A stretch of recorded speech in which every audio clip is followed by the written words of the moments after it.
पढ़िए सवाल।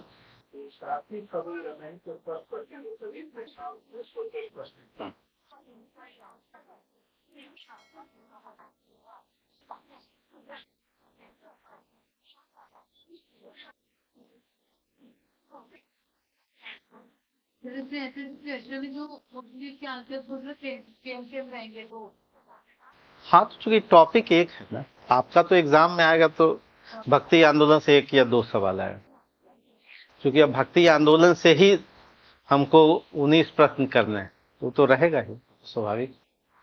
नहीं, जैसे मैथ में अब आपने पाई आर स्क्वायर पर प्रैक्टिस किया तो आर ही तो बदलेगा। जब कहेगा कि सर आर ही तो केवल बदल रहा, तो चैप्टर ही वही है ना। पूरा मेंसुरेशन रहेगा, पूरा मैथ रहेगा तो अलग अलग। तो इसमें तो मोटा मोटा चीजें है हम सवाल की भाषा पर है, हम लोग कोर्स पढ़े पर इतना सच्चाई नहीं पढ़े कि दिमाग में तुरंत आ जाए कि ये कौन सा है। तो अगर ऐसा है कि हाँ भाषा के लिए हमें ये लिखना ही लिखना है। हाँ, ये समझते जा रहे हैं ना, बस हाँ उसी थीम पर कर जाना है। केवल इतना करना है कि टेस्ट दे देना है ना। अर्पित जी का केवल यही मेरिट था, उन्होंने, ठीक है कई बार हम नहीं रहे, कई बार ऐसा हो, चूंकि पिछले बार थोड़ी थी समस्या, इस बार नहीं रहेगी। उन्होंने टेस्ट दिया है ना, कई बार अकेले बैठ के टेस्ट देने से कॉपी तो चेक हुई ही, मान लेंगे थोड़ा 4 दिन आगे पीछे, गलतियां तो समझ में आ गई।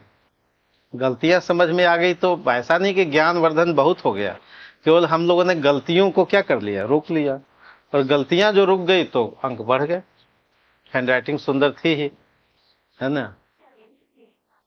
तो बस इतना ही करना है कि जो जो जैसे मान ली इसमें ही गलती करते, कुछ अधूरा करते, कुछ लिखते, तो ऐसे ही कंसेप्ट में कई जगह गलतियां होती रहेंगी। वो गोदान में भी होंगी, वो असाध्य वीणा में भी होंगी, वो प्रगतिवाद प्रयोगवाद में भी होंगी, तो ये होती रहती है ना। उसका कारण, अच्छा इसलिए चूंकि हम लोग कंसेप्ट नहीं समझते तो इसलिए पढ़ना बहुत पड़ता है। जैसे हिंदी इतना पढ़ने की आवश्यकता नहीं है जितना आप लोग मेहनत करते हैं।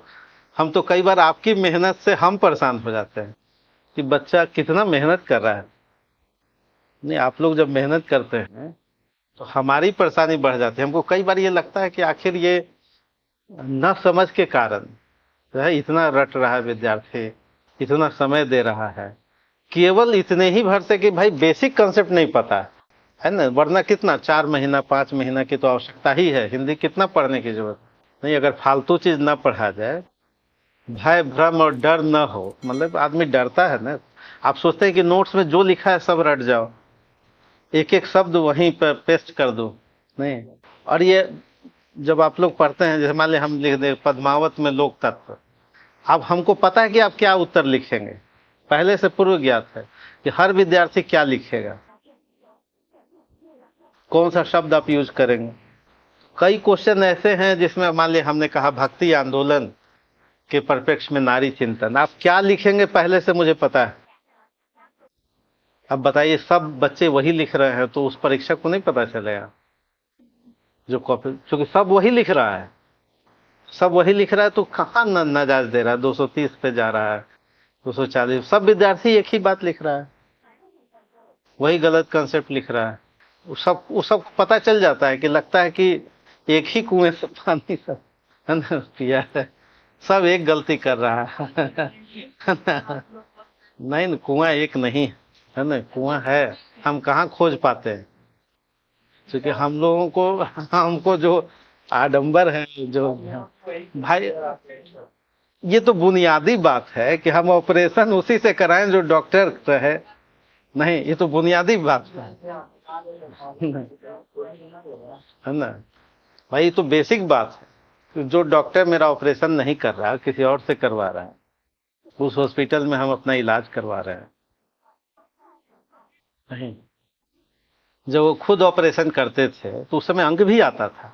उस समय कहा तो कि 280 हम लोगों को लगता था कि खराब अंक आया, 300 प्लस में जाकर के अब 280 एक आध विद्यार्थी को। पिछले वर्ष सुषमा 282 अंक वो यही थी, 230 240, ये कोई मतलब ऐसे अंक आते हैं। तो लोग हिंदी साहित्य को ब्लेम कर रहे हैं। हिंदी साहित्य इतना प्यारा आसान विषय जो अंक के लिए ही जाना जाता है, 280 से तो कम आया ही नहीं। सबके सभी बच्चों के आ रहे हैं। नहीं, इसका कारण सिर्फ इतना भर है कि भाई शिक्षक पढ़ ही नहीं रहा है, न पढ़ा रहा है न पढ़ रहा है, तो अपनी दूसरी दुनिया में व्यवसाय में लगा हुआ है।